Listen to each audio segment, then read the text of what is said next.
Hello everyone and welcome to Retail Archaeology. It's that time of year where Spirit Halloween stores start popping up in the corpses left behind by dying retailers, and in like previous years we'll take a look at a couple of Spirit Halloween locations, but after that we'll take a look at a store that I think offers a much more fun Halloween experience. This particular Spirit Halloween location is in a former Big Lots store that was featured in my video covering Big Lots bankruptcy. The first thing I noticed when I walked in this Spirit location is it did not have the kind of big walkthrough experience that you would normally see right when you walk into a Spirit Halloween store. Instead, they just had this one display with a few of their animatronics set up.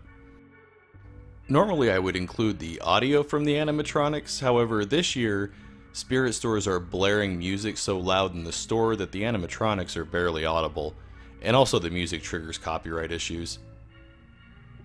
$329 seems like quite a bit of money for an animatronic from Spirit. I guess I never really paid attention to the prices before, so I'm not sure if they've always been this high or if that's just this year that the animatronics are so expensive. I had originally only planned on visiting one Spirit Halloween location, but then I heard that there were other locations that did have the more normal walkthrough experience that you would see when you first walk into the store. So I decided I should probably at least visit one more location to see what that looks like this year. I'm really surprised they don't have it in this store. There's more than enough room for it. I'm curious to know what percentage of Spirit locations have the full-size walkthrough experience versus locations like this that don't have it. If you've been to your local Spirit store, let me know down in the comments below if yours had the more full-size experience. I got a good chuckle at this one, and maybe that's why the animatronics are $329 now, because pretty much everything in this store is imported from China or some other country. I'm sure Spirit Halloween and their parent company Spencer Gifts are not happy about the tariff situation. It's just interesting to see them call it out on t-shirts in the store. Looking through the home decor section always makes me wonder about another percentage, and that's the percentage of people who keep stuff that they buy from the home decor section here up year-round versus people who only keep the stuff up during Halloween season. I bet it's close to 50-50. This Spirit Halloween store was shockingly not busy. The next location that we'll take a look at real quick was much busier in this, and usually in general Spirit Halloween stores are busy. It was a little disappointing not seeing the full display up front at this location, but what made up for it a little bit were just the strange vibes in this store. I'm not used to seeing a Spirit location so still. It was still really loud in here though, because like I mentioned earlier, they are really blaring the music this year. But maybe the music seemed so loud in this location because of the lack of sound from shoppers being in the store. Overall, it was an interesting visit to this location though, just because it is a Spirit Halloween store, but it didn't really feel like a Spirit Halloween store. I guess I just wasn't really feeling the Halloween spirit in this location. So let's go check out another location that actually has the full display. Here's our second Spirit location, and this one is in a former American Freight store, which before that it was a Sears appliance outlet, but I think all the Sears appliance outlets became American Freight stores. Now like I mentioned earlier, this one has the full Spirit Halloween walkthrough display, and this year it's a subway car. See, this already feels a little bit more like Halloween.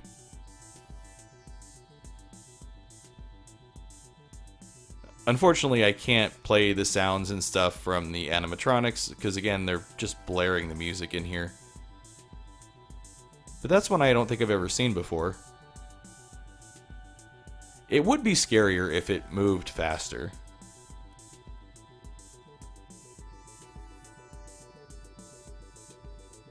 And you can actually walk through the subway car.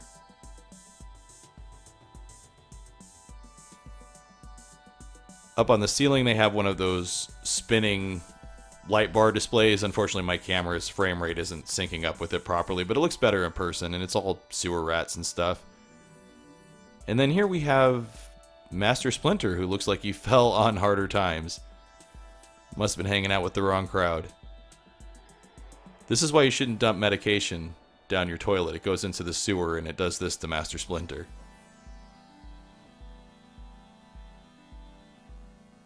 This is actually a fairly intricate display this year. I do like this one more than I've liked some of the Halloween displays in previous years. What I don't like, though, is the prices in this store. It's really amazing how expensive these animatronics have become. You can tell by the way the displays wobble that they're not the best built. And I feel like after, 3 or 4 years of putting it up for display and then taking it apart and putting it in the garage and then putting it up again the next year, that it's just not going to last. I think out of all of the animatronics that I saw this year, my favorite one has to be this clown. Now, unfortunately, it just kind of is mocked up to show how it works. I get why they can't have it in demo mode, but it's a clown that barfs candy into a bowl. That's awesome. Here's something else they didn't have at the previous location. This is the nearly 10-foot tall red light, green light robot thing from Squid Games. Unfortunately, the demo mode wasn't working on it, but this thing was $700. That has to be the most expensive thing in a Spirit Halloween store. I did overall enjoy this location much more than the first location.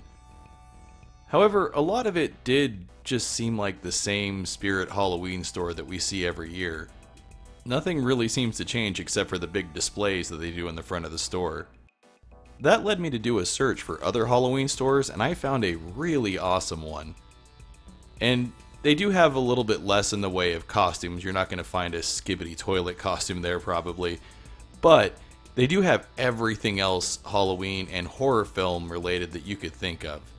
It is really an amazing store to just walk around. I think now is a good time to leave this Spirit Halloween location and go check out this other store that I've been hyping. Here we are at the Terror Trader. This store is located in Chandler, Arizona, and this has become my new favorite Halloween spot. What's great about this store is it is more than a store. It's actually a vendor marketplace, so there's multiple vendors selling all kinds of Halloween and horror film themed and other spooky things. Besides things to buy, there's lots of things to just see also, including a whole room that's themed after a major horror franchise that's there just for photo opportunities.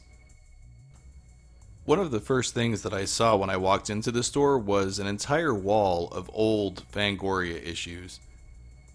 When I saw this, I knew I was going to like this place already. I did end up going through some of the issues they had for sale, and I did end up purchasing a couple. I do enjoy flipping through old magazines, but most of the old magazines I have are video game magazines, so this will be pretty interesting reading material. This place is kind of laid out a little bit like an antique store. There are various cases from a lot of different vendors with different horror film and spooky related things in them. But then there's also vendors that have bigger sections and in some cases whole rooms to themselves, and they do very much feel like their own little mini stores. This was one of my favorites. This one's laid out like an old video store, and they've got tons of horror films on VHS. And I like the little counter that they set up. I think the Hellraiser movie poster is my favorite. That's one of my all-time favorite horror films. I even love that they have an old CRT television there playing old horror films.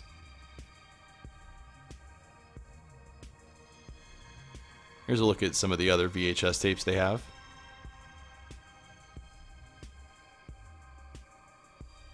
Here's Critters 3. I don't know that I actually ever saw this one. I do remember liking the first Critters film.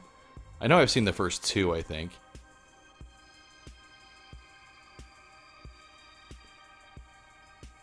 Yeah, the classic movie posters are fantastic. Really adds to the video store vibe.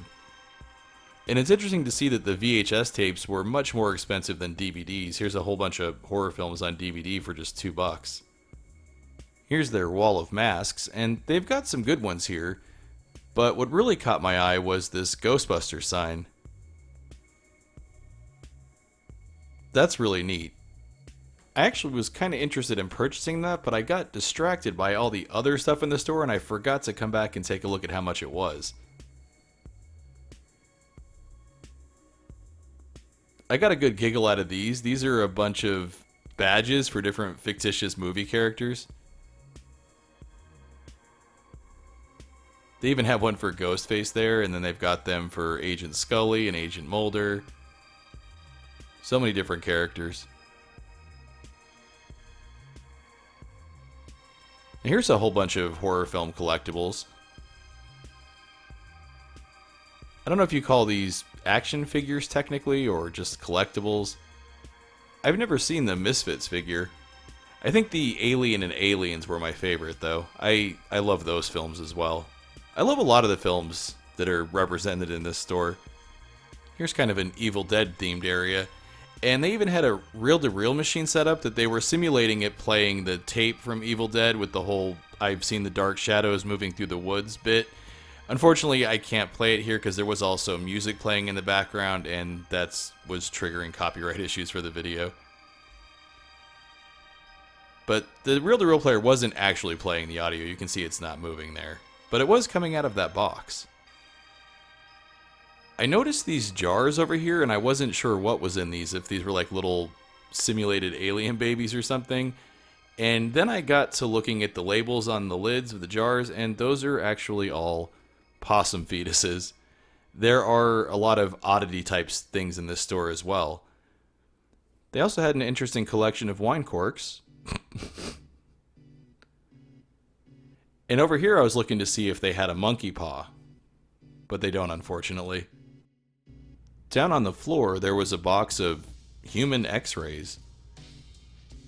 Yeah, here they are. It says in the box, real human x-rays. Unfortunately, you can't really see what's on them, though. I tried to hold them up to some of the lights, like some of these lights in these crocodile heads down here, but I really couldn't get a good look at what the x-ray was of.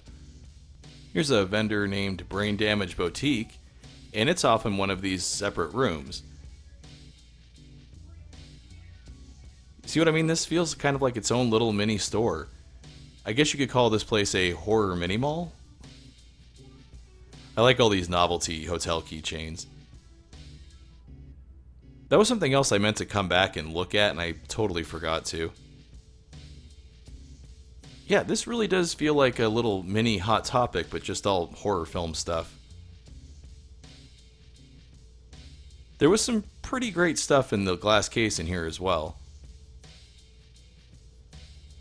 The Monster in My Pocket thing was awesome. I had totally forgotten about Monster in My Pocket. But I did really like the NES game when I was a kid.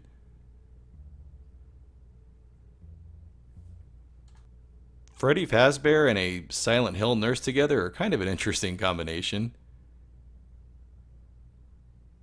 But they led into the entrance of another room that had some big statues and things to take pictures with, and also some interesting faces on the wall. I think Pinhead again here was my favorite. I'm not sure if that abominable snowman is like from an actual movie, but I know that that's from Nosferatu, the original one.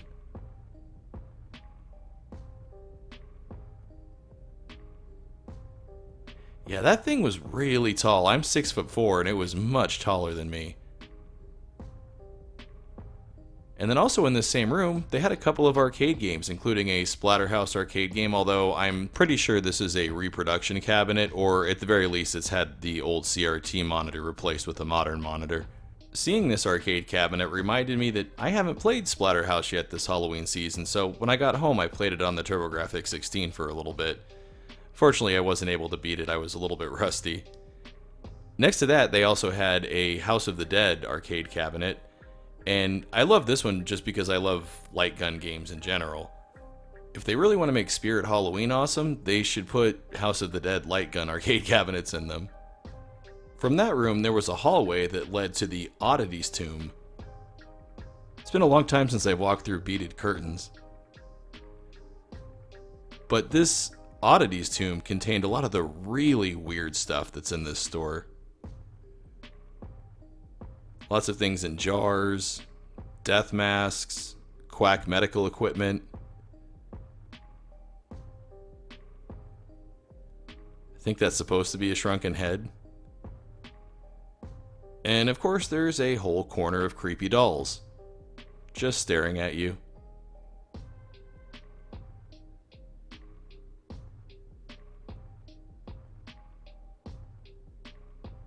I like the big clown behind the counter. Not so sure about the spine with bone cancer. People really will put anything in their house as decor. It is neat to see all this stuff, but none of this is anything I would want in my house.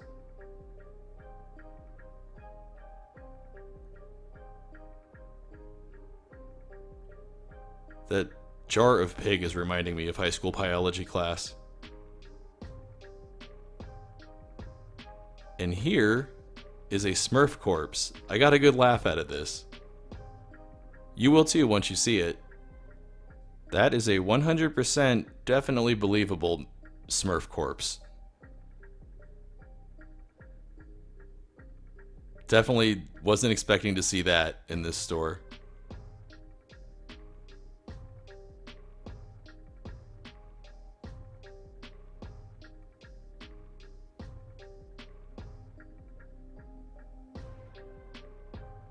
Now here's a bunch of human skulls that look like they've been injured in various ways.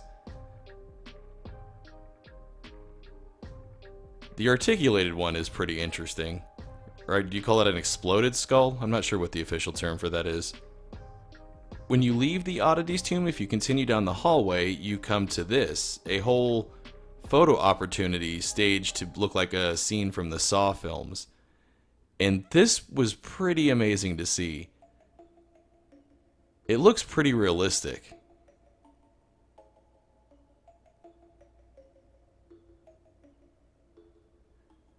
And I don't know if you saw the sign there, you are encouraged to come up here and take pictures and things as long as you don't break anything.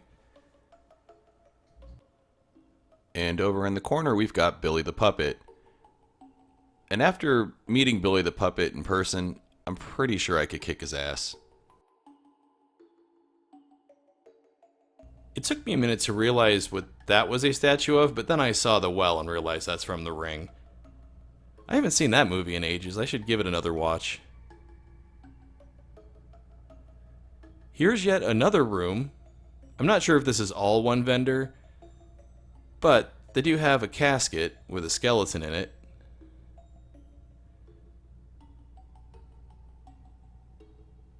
Now that is some over-the-top Halloween decor. And I believe these guys are from a movie called Killer Clowns from Mars or Killer Clowns from Outer Space. I haven't actually seen it.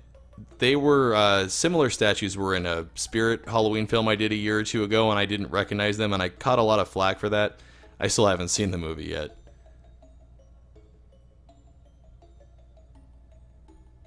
There was a good mix of kind of fan art for sale here, as well as just vintage movies and horror film collectibles.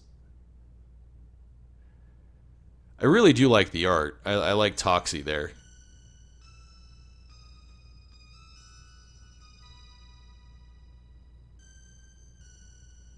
Now, I thought these coffin shelves were pretty cool, but then I saw this sign. You can actually custom order these from this vendor. They're $500, which seems a little pricey, but they were really well constructed. And I think they would last a lot longer than similar priced animatronics at that Spirit store. And they've got a copy of the Necronomicon here. Now, after I was done checking it out, I did make sure to say the words Klaatu, Barada.